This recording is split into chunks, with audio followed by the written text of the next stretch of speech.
सुबह हुई सूरज आया, नीला आसमां मुस्कुराया,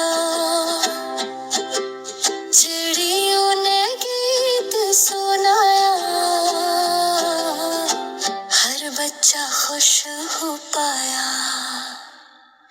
अम्मी उठ जल्दी जल्दी,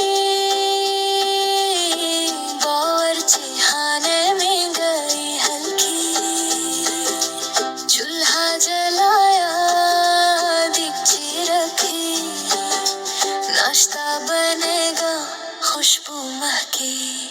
अन्ना टूटा कढ़ाई में, पराठा सेंका तवाही में, चाय उबलती कप में आई, अम्मी ने आवाज लगाई।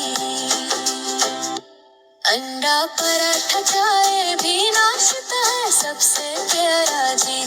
अम्मी बोली शाबाश बता खाओ बनो हो मीठा। भाई दौड़ा वॉशरूम को,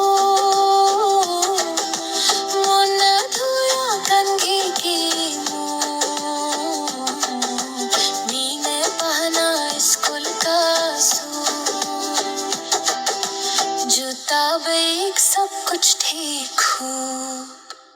अम्मी ने प्लेट लगाई,